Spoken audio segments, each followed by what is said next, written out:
So one of the new battle tomes going up for pre-order next weekend is the Beasts of Chaos, led by their stunning new Beast Lord, but as usual in the lead up to the actual release, GW are showing off some of the new rules and abilities that we can expect to see in this new book. Now, I know we mainly do 40k on this channel, but I wanted to take a look at some more AOS and other games over 2023, so this seems like a good a time as any to make a start. I will admit, I am not as clued up with the rules and tiers and competitiveness of AOS like I am with 40k, so apologies if any of my takes on this and any future videos are a bit naive or wrong or just overthinking stuff, but we will get better as we learn more about AOS over the course of the year, because I love the game. I've been collecting Undead for ages, so I've got a Soulblight Gravelord's army on the go at the moment, and I'm hoping to get more games in and sort of further my understanding of it. But let's dive right in now and see what is coming for the Beasts of Chaos.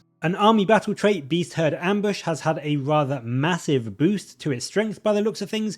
The older version let you put essentially half of your army into ambush during deployment. It was 1 unit for every unit you had on the battlefield, and then in the first movement phase they could move onto the board within 6 inches of a battlefield edge and 9 inches away from enemies. This is now pretty much better in every single way, not only allowing you a full army-wide null deployment, you can put your entire force into ambush if you want, which is immediately obviously incredibly useful against certain armies. Strong shooting armies are not going to be able to do anything to you if they get first turn. You're going to be able to keep your units alive that much better. And then in turns 1 or 2, so again an improvement there because you can do it in either turn, you can set up within 9 inches of a battlefield edge and 9 inches away from enemies. So you can move an extra 3 inches onto the board over the previous version as well. You still can't get any closer to your opponent, you still have to be over 9 inches away, which makes sense because that's kind of the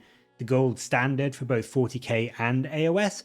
But the fact that you can move a little bit further onto the board means you can get closer to objectives or in better positions for, follow-up turns. It's going to make getting into position a lot easier now for your entire army. The final boost that this ability gets is that after you set up this way, you get +1 to charge for that turn.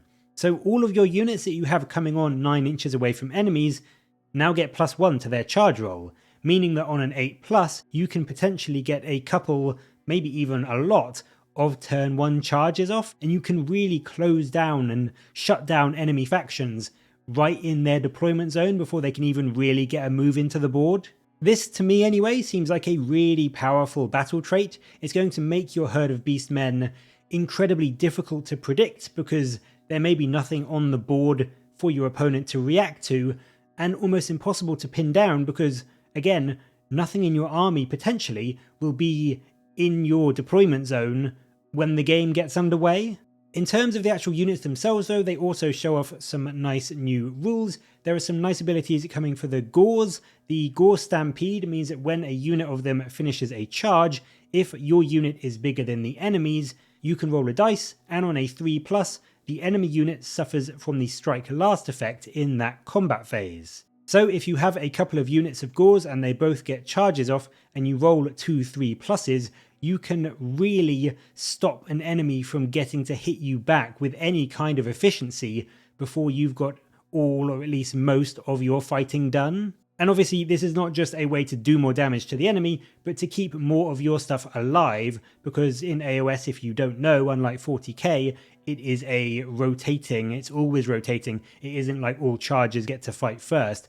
It's always you go, I go, you go, I go in terms of how you do the combats. So putting Strike Last onto someone is a really, really powerful effect. Of course, it's not guaranteed. It is only on a 3+, but as all you Marine players will know, a 3+ is not a terribly unreliable thing. Yes, you always fail it when you need it the most, but on the grand scheme of things, having a dice roll go off on a 3+ means it is a fairly reliable way to ensure that this will go off at least a good portion of the time. There is also a new unit coming in this book. The Salangor Fiendbloods are of course a Slaanesh themed Goatmen unit, and they look really weird. Right, I'm not gonna lie, the thigh highs, the mask, it's not a bad look, I'm not saying that, but it's weird to see on a goat. Like not any other, Some other situations you'd be fine with it, but seeing it on a goat is maybe not so much, especially a goat with freaking claws anyway. But anyway, they have got a rule called Obsessive Violence, which allows you once per battle to fight again in the combat phase. You do suffer from the Strike Last effect, so you can't just fight twice in a row, because that would be pretty broken. But it means that if you want to wipe out an enemy squad and you just fail, leaving maybe 1 or 2 or 3 enemy models left standing, and you really need to clear them off the board, you could use this and just finish them off. It may be massively overkill, but if you really need to wipe out a squad to set yourself up for, grabbing an objective or doing a battle tactic or just getting a better charge off next turn, you can do this and then set yourself up really nicely for your following turn. It is, I think, overall a super strong ability, and especially in the case of these guys, because they are 2 damage. So you will be doing a load of damage to your opponent, and if you charge them into a squad of, weak, wimpy, 1 wound infantry, you could potentially wipe out a huge unit with these 2 combat phase attacks that you get. The final thing they show off today is the baby goats, the Ungors, the Raider version in particular. This is the version that has the bow and arrows. They've got a really unique, as far as I'm aware, there's nothing else in the game that has anything like this. It's a really unique, really cool rule in Hidden Volley. And what this does is that if this unit starts off the board in ambush, for example, then at the start of your movement phase, they can pick a point on the battlefield and they can fire. It doesn't mention that you have to pick a certain point within a certain range, or you can only pick in your half of the board or anything like that. You just pick a point and then you can fire at the closest unit to that point. So yes, kinda like the basilisks of 40k, these guys can literally shoot while stood on another table. And yes, it has to be said, their shooting isn't terrifying. It is, as it stands at the moment, 4s and 4s, no rend and 1 damage. But the fact that you can fire without even being on the battlefield is, I think, really, really cool, and going to give a lot of use to Ungors in, if nothing else, just plinking a few wounds off enemy units before the battle sort of really gets underway. So that is it for today. There are some genuinely awesome and quite powerful abilities coming for the Beastmen. I do think that what we've seen today is going to make the Beasts of Chaos ridiculously sneaky and difficult to plan a counter for, as well as making them really, really hard to pin down by your opponent. So I really like them. They sound like they're going to be super fluffy for what the Beastmen are meant to be like and how they're meant to fight. And I think they are going to make the Beastmen fairly powerful as well in terms of what they can actually do damage-wise. But as always, what do you make of these rules? And what else are you hoping to see in terms of rules and abilities and, battle traits from the new Battletome? Let me know down in the comments below, and as always, thank you very much for watching.